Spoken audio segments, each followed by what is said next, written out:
Hello, everyone. Welcome back to Thrive Yoga Fit Transformational Coaching. This is Erin, and the day has come. I am so excited. I have with me today Amanda Curtin. She is a licensed independent clinical social worker.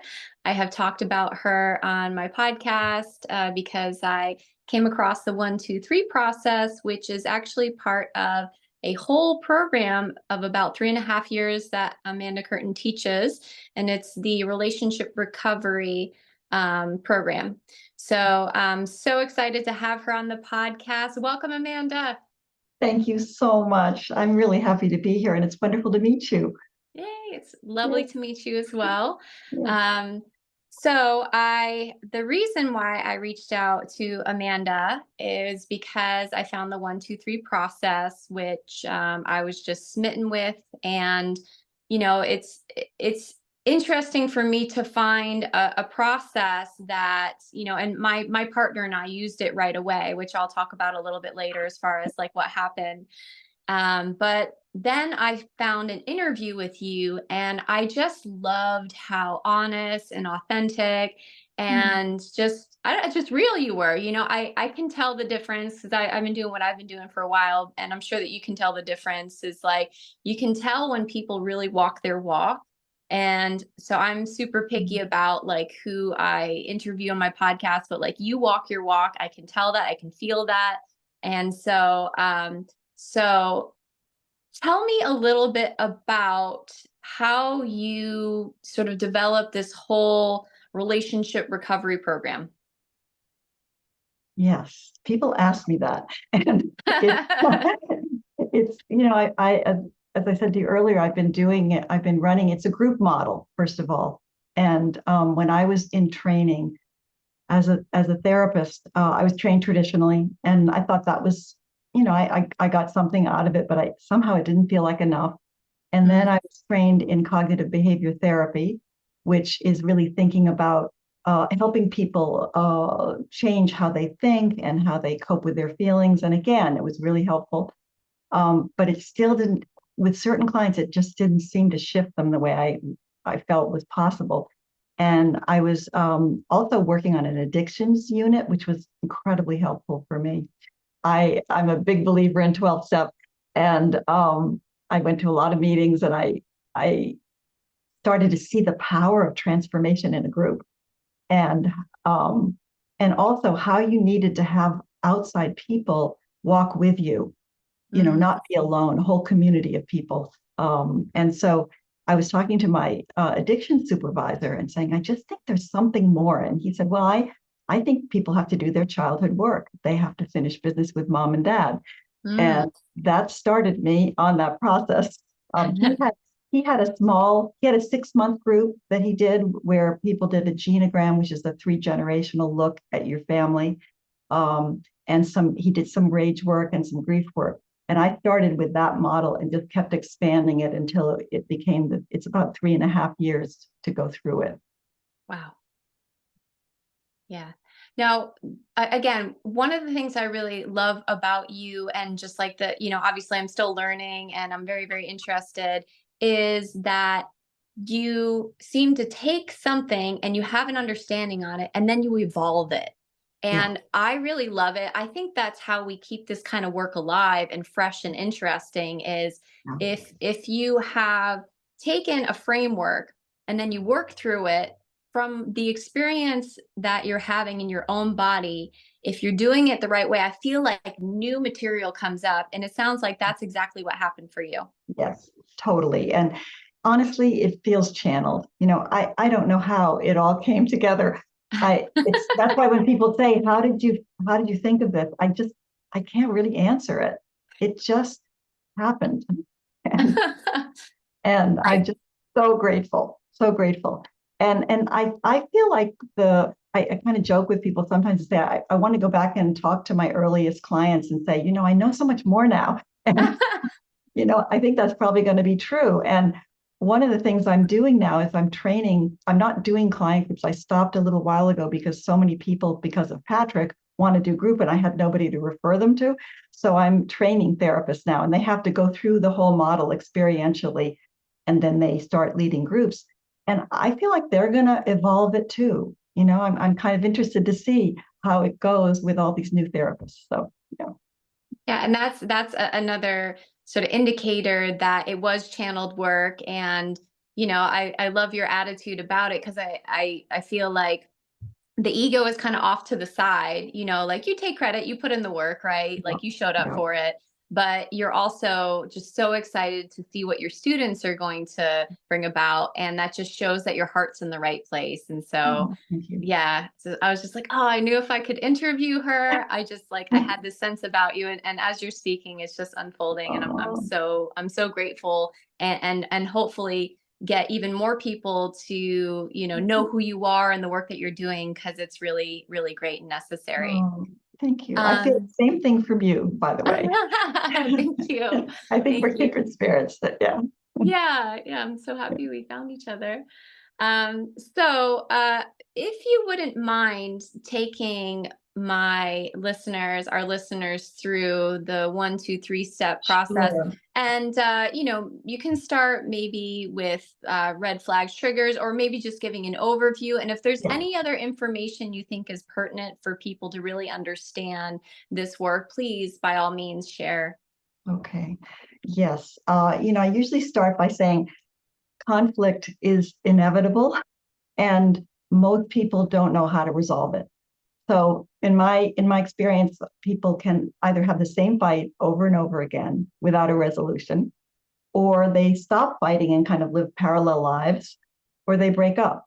And Mm. so I knew when I was doing trauma work that I needed to have a tool to help people resolve conflict. And by that I mean when you've been traumatized, you carry this well of pain, unresolved trauma pain inside, and it gets triggered by the present. So somebody will trigger you, and there'll be what I call a bump. Maybe your partner said something a little bit sarcastic to you, and all of a sudden you have this huge reaction. And come to find out, you had a very sarcastic father that you had to Mm. deal with. So all that feeling that you weren't safe to express to your father comes up, and it goes on your partner, and it's way too big. So I knew I needed to find a tool if I was going to do group, and also because one of my passions is long-term intimate relationships. How to keep those alive. Um, I knew that I had to find something, and again, this was kind of a channel in that the way that the 1, 2, 3 happened was it was the first time my husband and I went on vacation, and I think we went to Cape Cod, and we got triggered, and I don't know why we both decided, but we said to each other, we're not going to stop dealing with this until we get to the other side, or we break up. And literally 23 hours later, Wow. I looked at him and I realized it was resolved, and I felt closer to him. And I don't think that had ever really happened to me before. So we Mm. we spent some time trying to figure out, well, how did we get there? And that's the evolution of the 1, 2, 3. That's how it started. Yeah. Sweet. It came from a very authentic space from your Yeah. own relationship, which Yeah. is beautiful. Yes, it really did. So, the thing that you mentioned, the red flags of triggering, we get triggered all the time. And oftentimes we're not aware of it, sometimes we are. So I teach people the red flags of triggering, because you have to become aware of that, start to notice when you're triggered.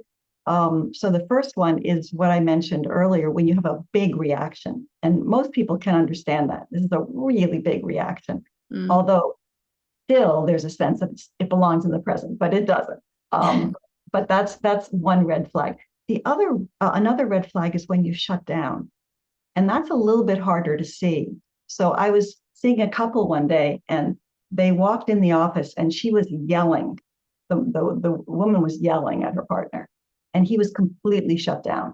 So they sat down. We started to do the 1, 2, 3, and he started talking about something that had happened to him in childhood. And I looked over, and she was crying, and she said, "I never knew that happened to you. And I really get now what happened, why you got so upset." And so that shutdown place, it can be someone can look really triggered. And then there can be someone looking very calm next to them. They're just as triggered. They just Mm. learn how to hide it. So it's like hyper arousal and hypo arousal. Yes, exactly. Okay. So I also really listen to language because the inner children speak in all or nothing terms often because things are pretty much all or nothing for these traumatized children, but also in metaphor and images. So if I hear someone say, you always do this, I never do that, I'm pretty sure they're triggered. Or if they say something like, I feel like you just stabbed me in the heart, such a visual image, or you're abandoning me. Those are inner child terms, and that's another red flag that you might be triggered. Another red flag is when you stop liking the person who triggered you. So, when I'm triggered by my husband, I'm like, why am I with this guy? I don't really like him. And when I come out of my trigger, it's like, oh, there he is. That's the person I love. But Yeah. it's really hard. It's really hard to lose that sense of connection and to feel really alienated by the person. So that's another red flag. Let's see, what else? When you feel righteous, that kind of I'm right and you're wrong. And I think that's because when you're triggered, you go back to the inner child experience and they were righteous. But in the present, we're not usually righteous. We usually have our peace in terms of what's happening in the present. So that's another one. And another one is another red flag is when you feel like using your favorite coping strategy because that pain is coming up and you just want to cope it away. Exactly.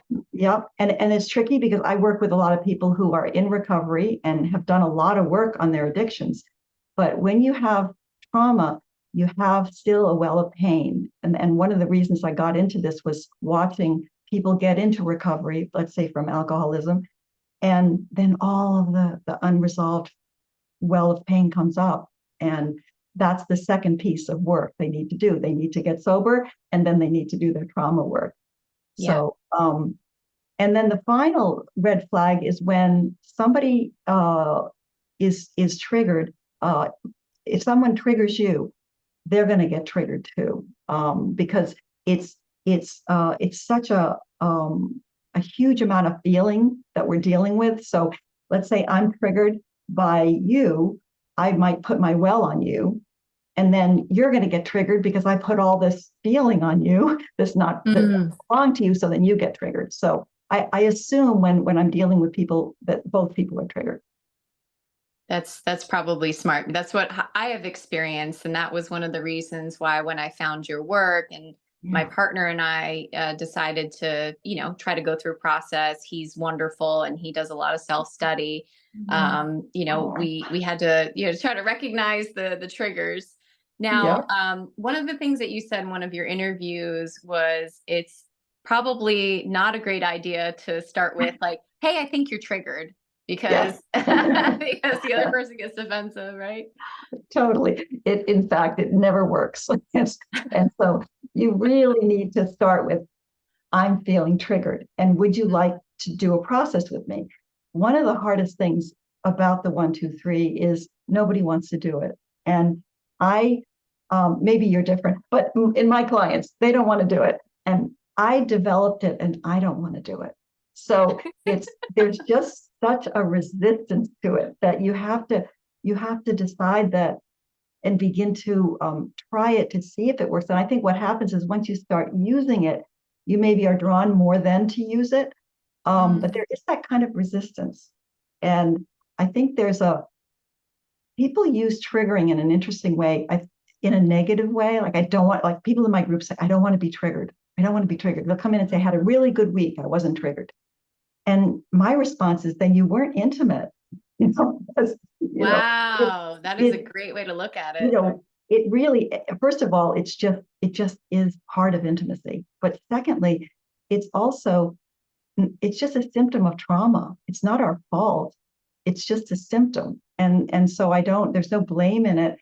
And the thing that I've learned over the years is that the 1, 2, 3 is a conflict resolution tool for sure, but it's really an intimacy tool.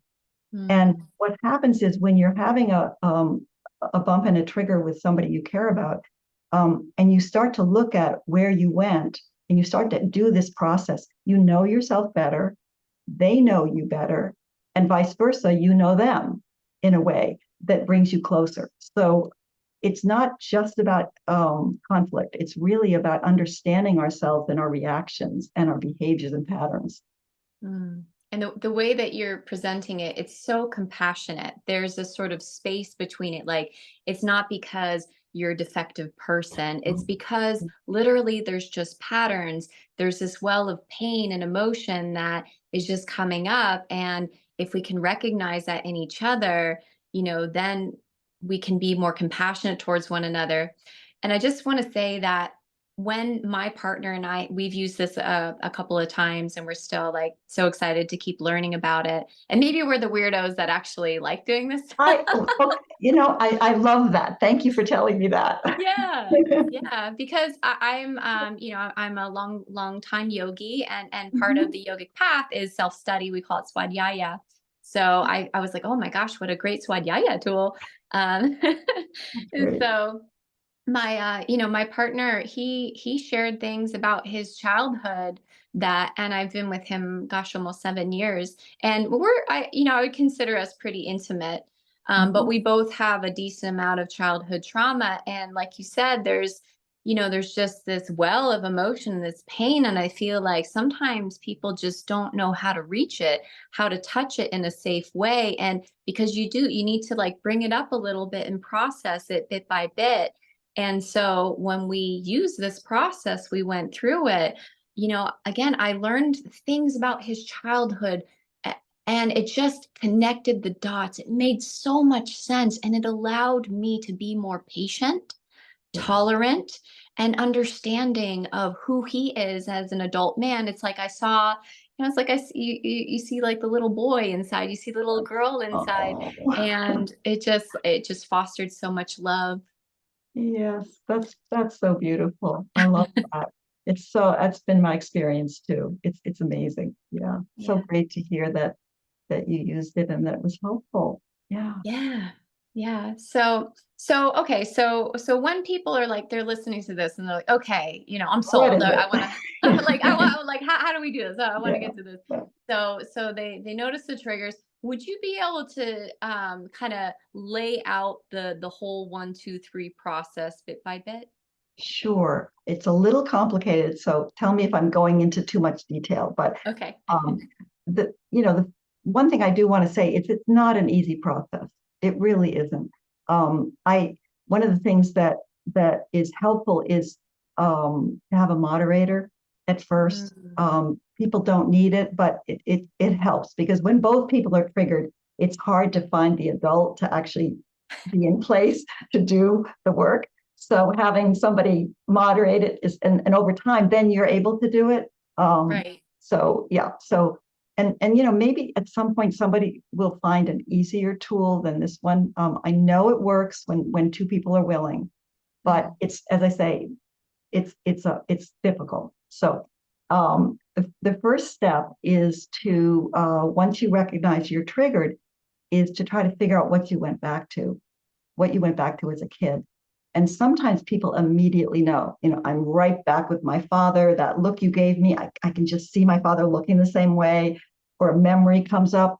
But most people, it's like, I don't know. I don't mm, know. I don't think I'm triggered. I don't think I'm triggered back to anything. I often get. So what you have to do is be willing to be a little bit of do a little detective work. So mm, for example, if it's an issue of fairness, then I might say, what was fairness like as a kid? And mm, immediately they start to be aware of, oh yeah, it was really unfair growing up in this area. Or I will say, is there a time that you can remember feeling the way that you're feeling right now?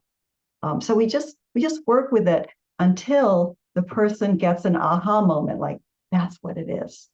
That's what it is. mm, And you have to stay at it for a while. And as I say, often a lot of resistance, often a lot of, I don't really think it's taking me back anywhere. But it's when you find it, it just feels so amazing. Like, oh, yes, like, this person bumped me in the store, and I had this huge reaction. And it took me back to when my stepfather would hit me. I mean, it's just, but you'd think it would be an immediate connection, but for most people it isn't. And so one of the reasons that I do genograms in my group is I want the group members to really know their partner's history.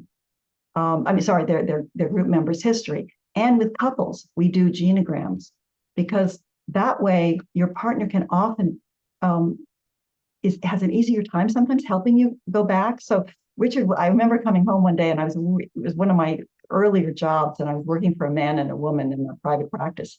I was really upset with both of them. And my husband, Richard, said, "That's your mother, that's your father." And I was like, "Oh my gosh, you're totally right." Absolutely. The same things were happening. So it's helpful to get that input from other people.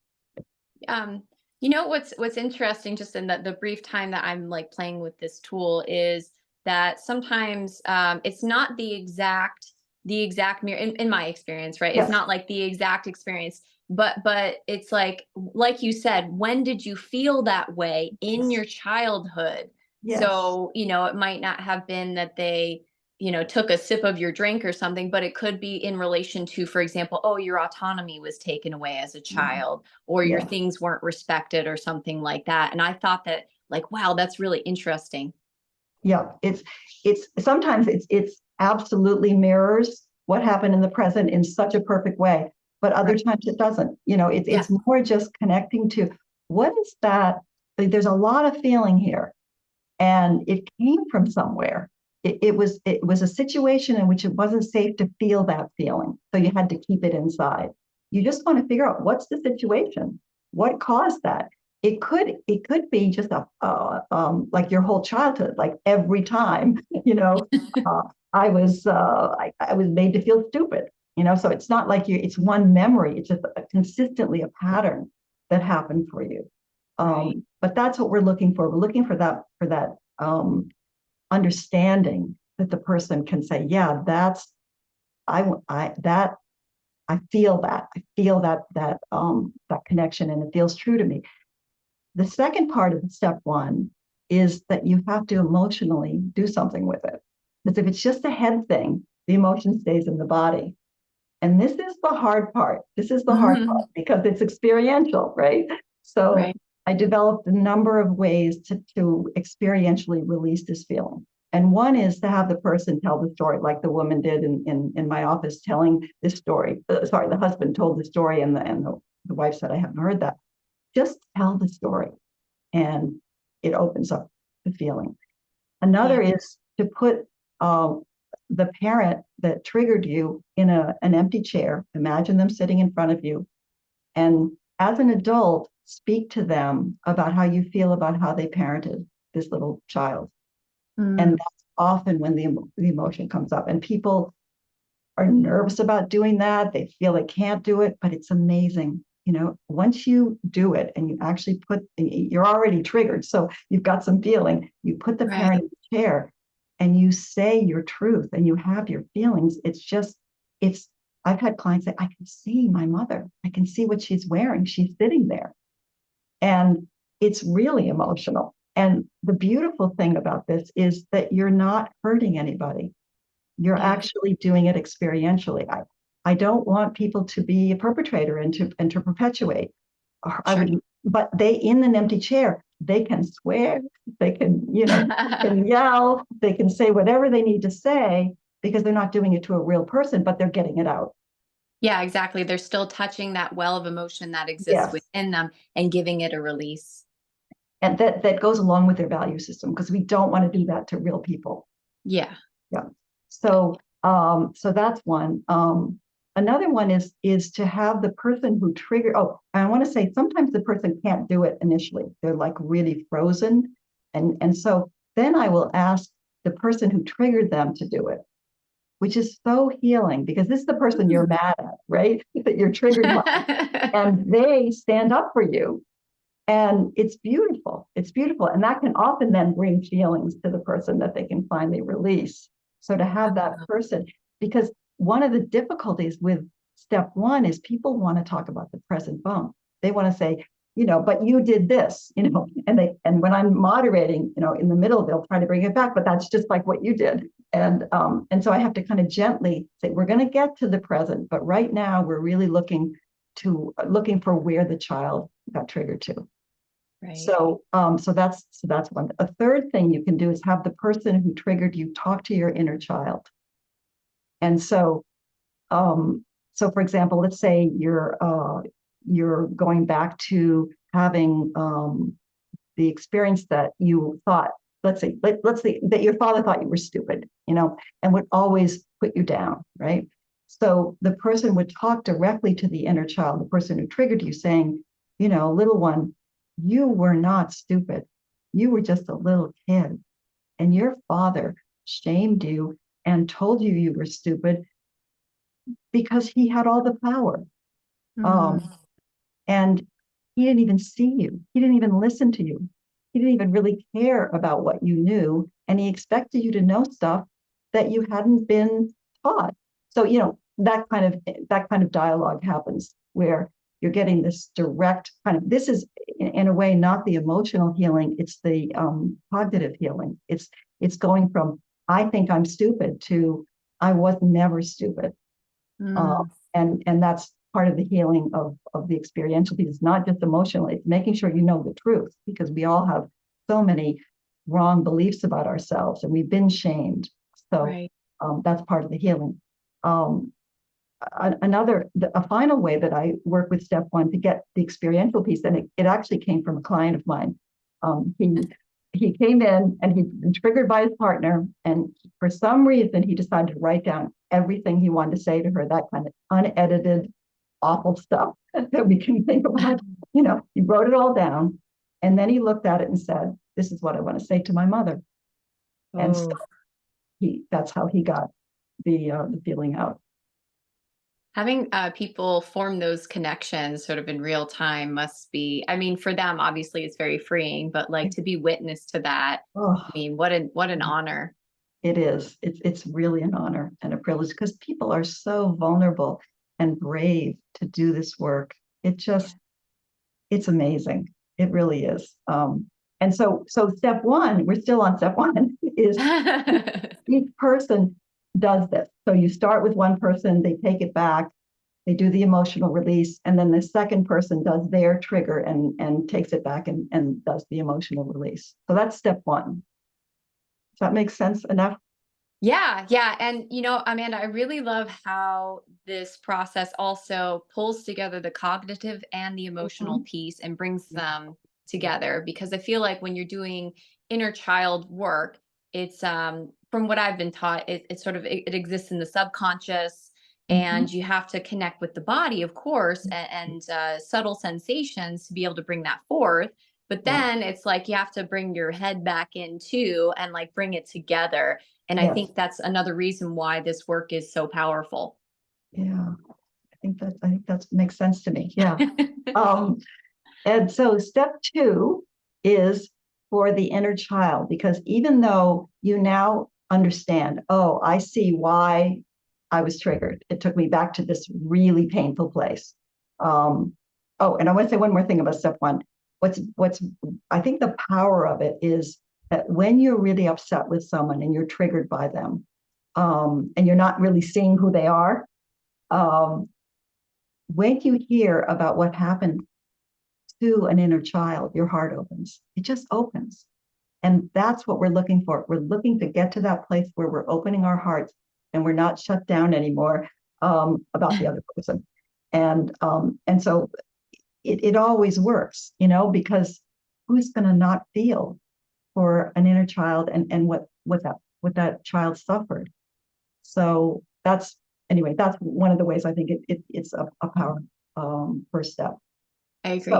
So that you've gotten to that place where you understand it, but the inner child will often still be in a place of, okay, I get it. I see what I went back to, but this person in the present is just like them. So you have to do something that helps the child see that they're not.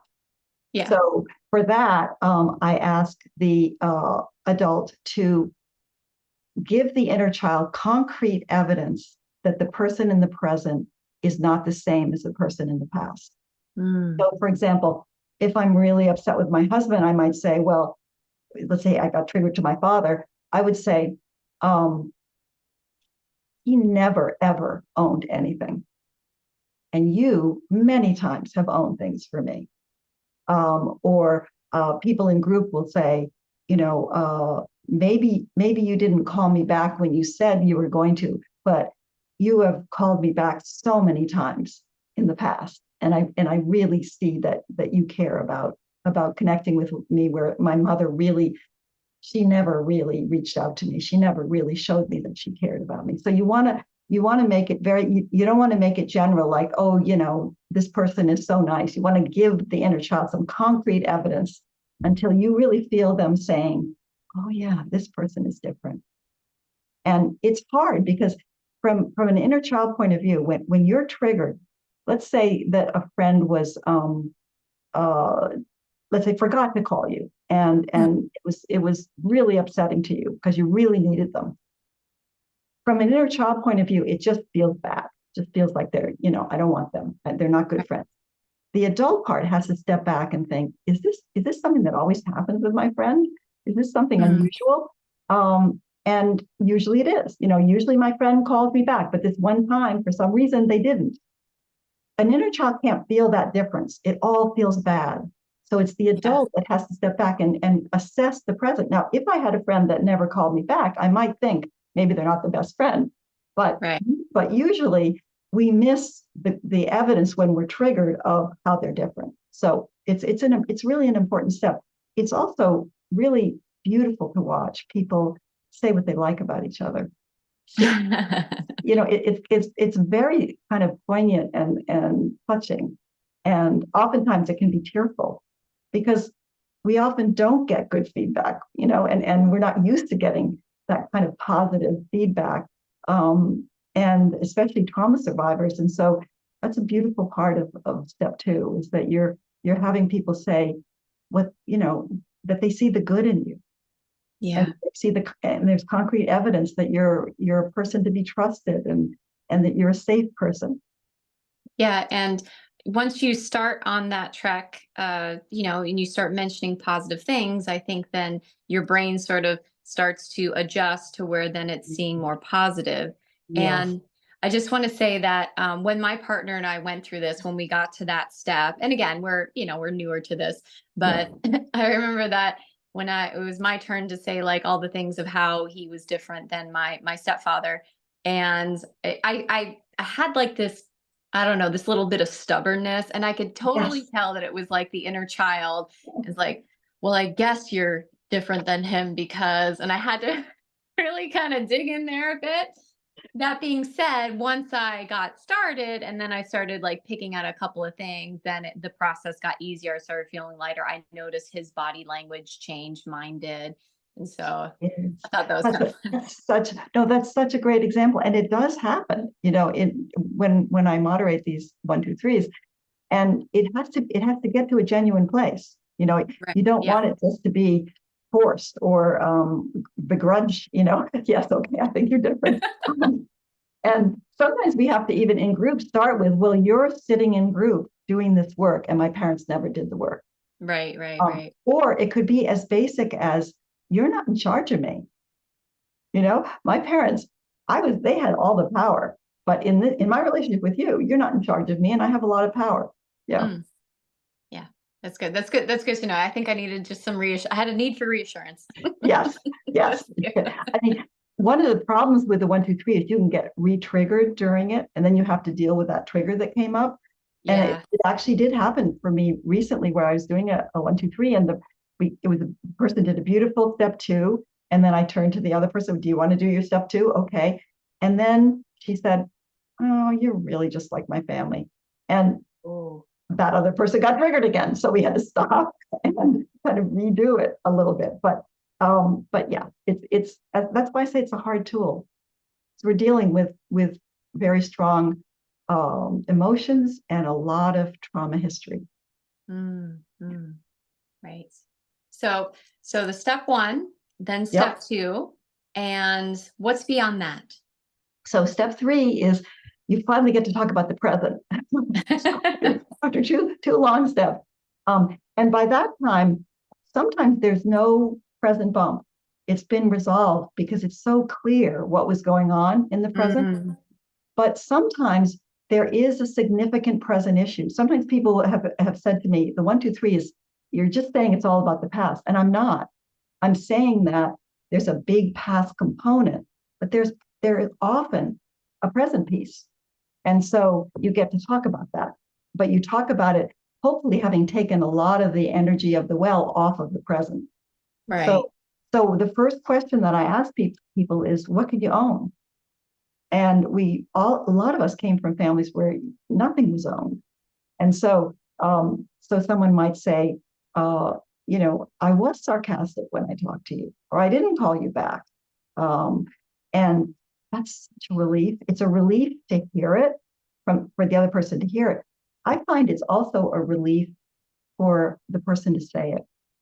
And one of the things 12 step helped me with was dealing with making an amends. Because I was really uncomfortable when I started out owning things. And I think a lot of people are, I think there's kind of a way that it feels like shameful or something, or we're going to be bad if we own something. So what I learned in program was when I own something, I'm set free from having to be perfect. And it's such a relief to say, yeah, I did make a mistake, or I did really mess up, and to say I'm really sorry and I want to work that out. I want to fix that is beautiful. That's a beautiful way. I was just thinking, it's a beautiful way to almost like reparent yourself, because if we think Yes. about why people sort of hide their mistakes or they don't own up to it, it's a lot of times because they would be punished and shamed. So that what we do is we start to self-shame and self-punish.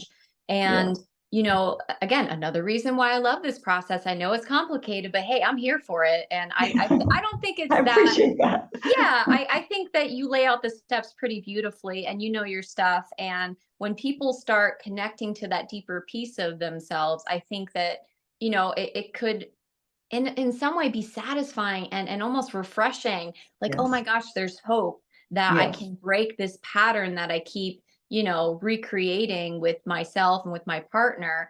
And there's some hope there. So it's such a compassionate tool, because you get to connect to that inner child and that deep well of emotion, and then you get to like heal yourself in the process and maybe be the parent that you never had. Yeah, absolutely. It's a huge part of the work is this reparenting part. And I love the way you framed that. It's beautiful. Yeah. Thank you. Thank you.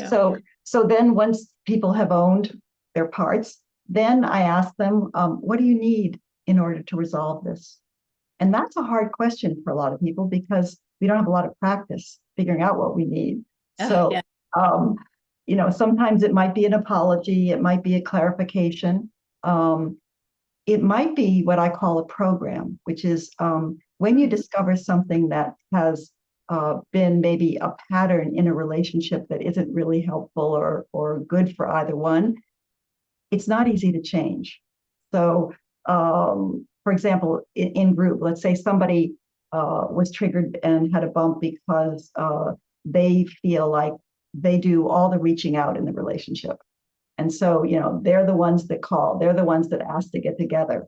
And so I would probably suggest in that case a program where the person who doesn't reach out makes a commitment to once a week for the next month reach out to the other person. So they get to practice breaking that pattern and working on it for a while.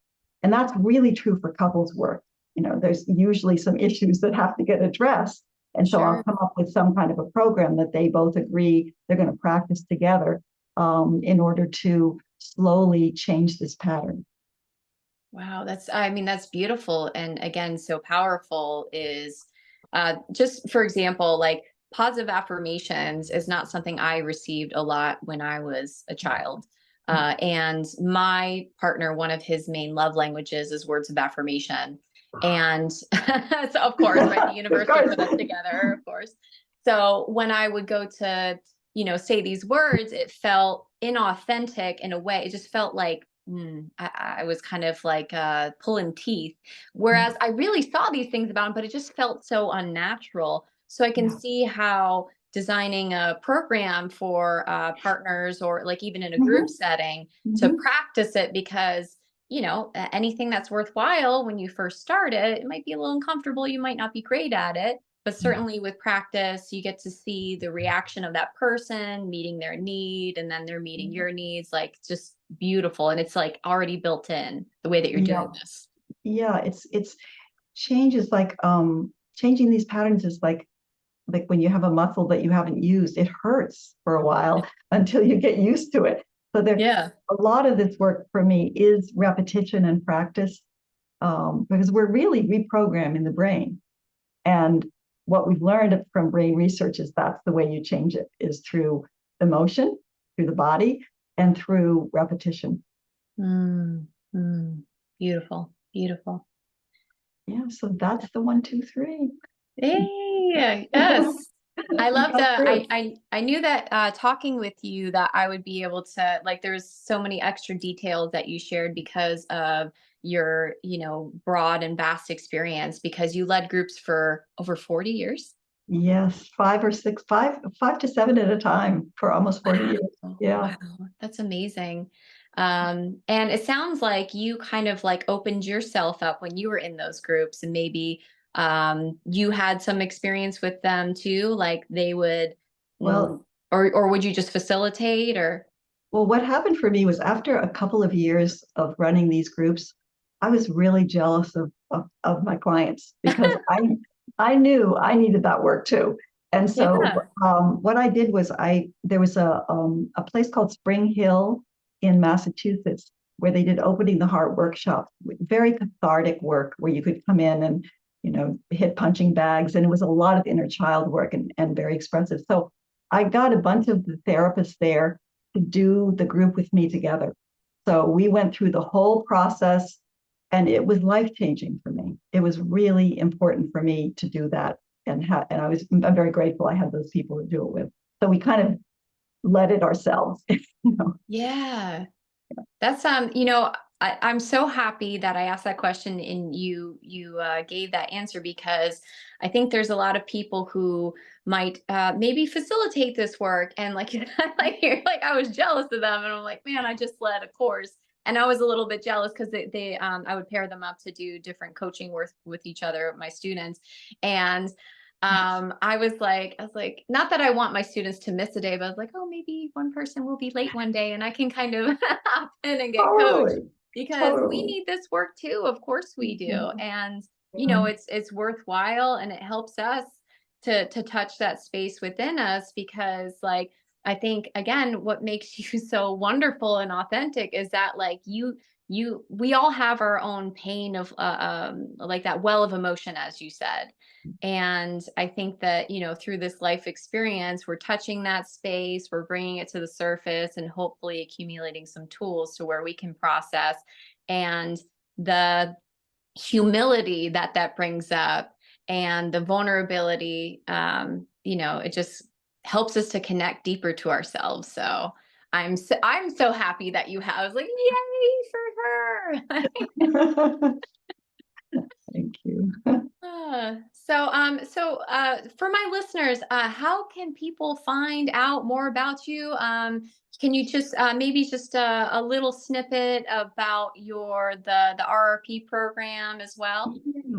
Yeah, what because I've been training therapists now who go through this process, they are required to go through like all the steps in a group of other therapists using the tools and going through the whole model. Now there are a bunch of therapists out there who are running RRP groups, and I'm continually doing more trainings. That's what I'm devoting my time now around is training more therapists. So you can go to Instagram and there it's the RRP therapist page is where all these people are listed and you can look through and see if anybody, look at their website and see what they have to offer. Oh, and if somebody wants to take the course with you, like be trained by you, where would they go? They would email me. Okay. Yes. I can include your email in the show notes Yes, then. that would be helpful. Yes, yes, yeah, yeah. Oh, wonderful. Mhm. Well, Amanda, it has been absolutely amazing to have you on the podcast and to connect hearts with you. I feel like we're kindred spirits, Yes, cut from the same cloth. yes. That's, it's funny how the universe brings the right people together, right? So we were meant to meet each other. It's been so wonderful. I'm just I loved hearing about how you use the 1, 2, 3. Yeah, yeah. And I'm gonna with this after this podcast, I feel like I've learned even more. And so, give it the old college try, as so to Excellent, speak. excellent. Yeah, excellent. um, Well, well, thank you so much for your time, and I appreciate you. And yes. namaste. Namaste. Bye Thank you bye. so much.